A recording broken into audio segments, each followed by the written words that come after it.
Hello friends, welcome to my YouTube channel. Friends, today we are going to learn extended lesson Androcles and the Lion. मित्रांनो, आज आपण इयत्ता 8वीतील Androcles and the Lion हा lesson शिकणार आहोत. Long ago, there lived a kind, gentle and courteous man called Androcles, but he had a very cruel master. In those days, kings, nobles and other wealthy men used poor people as their slaves. Androcles was a slave. The slaves were forced to work for their masters. They had to do what their masters told them. They had no freedom, no rights.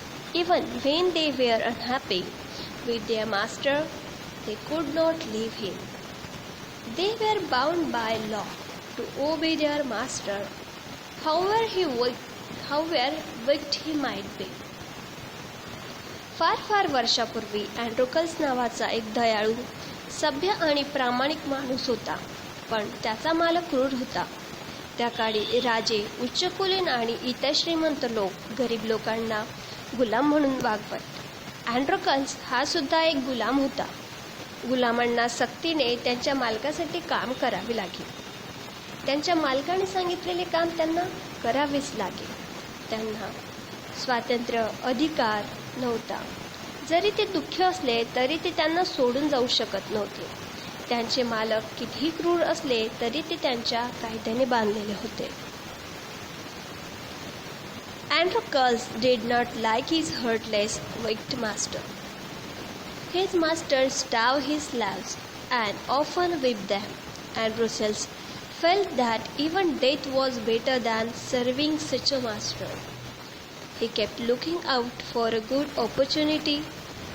At the first chance he got, he escaped from the clutches of his cruel master.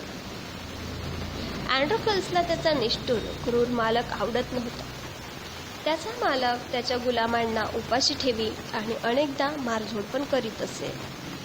अशा जगण्यापेक्षा मरण बरे असे अँड्रोकल्सला वाटू लागले. तो एका चांगल्या संधीच्या शोधात होता. त्याला जसा पहिला चान्स मिळाला तो त्याच्या मालकाच्या तावडीतून निसटला. Now, although Androcles had thus run away, he was not a coward. He took shelter in a forest. He was not afraid of the wild beasts that roamed the forest.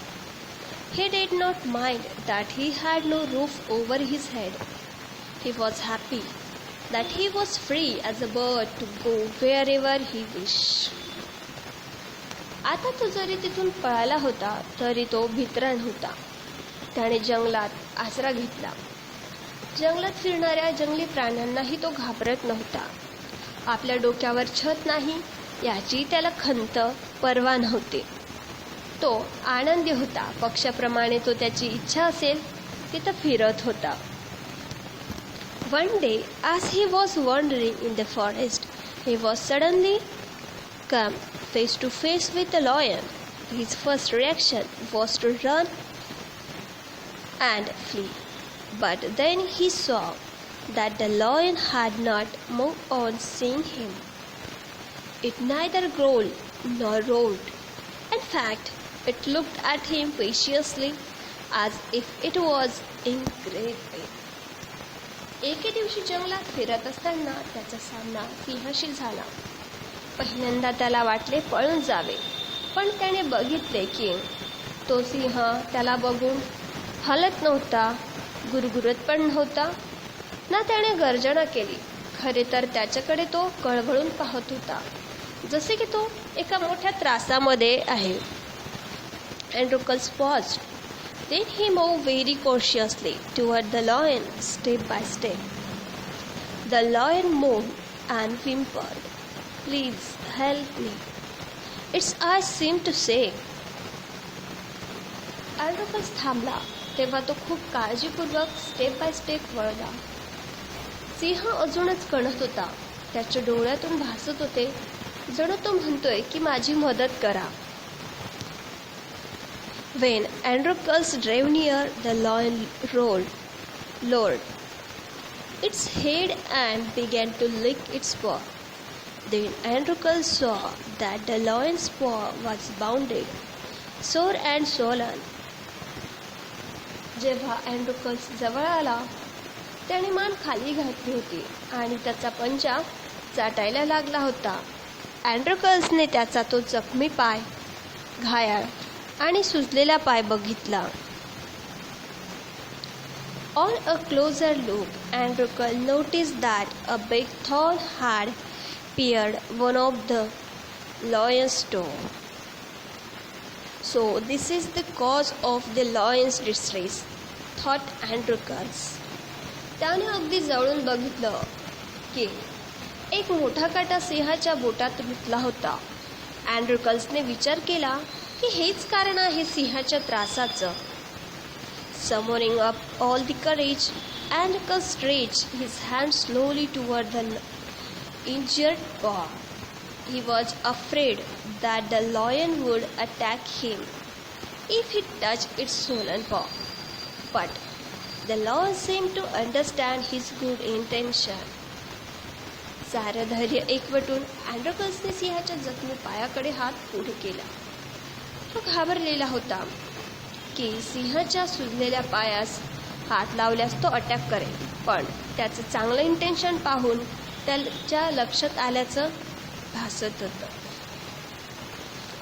Androcles looked the paw in his left hand. Deftly he pulled out the thorn. Then, tearing a piece of his own clothing, the kind man bound up the lion's injured paw. To his surprise and wonder, the lion then licked his arm, as if to show gratitude. अँड्रोकल्सने त्याचा पंजा त्याच्या डाव्या हातात घेतला. लगेच त्याने काटा काढला. त्याने अंगावरील कपडा फाडून त्याच्या जखमी पंजावर बांधला. यामुळे त्याने अँड्रोकल्सचा आर्म चाटला, जसे की तो कृतज्ञता व्यक्त करतोय. मित्रांनो, आज आपण इयत्ता 8वीतील अँड्रोकल्स अँड द लायन ह्या लेसनमधील पहिला पार्ट बघितला. याचा नेक्स्ट पार्ट आपण पुढच्या व्हिडिओमध्ये बघूया. तोपर्यंत थँक्स फॉर वॉचिंग. कमेंट्स करा, शेअर करा.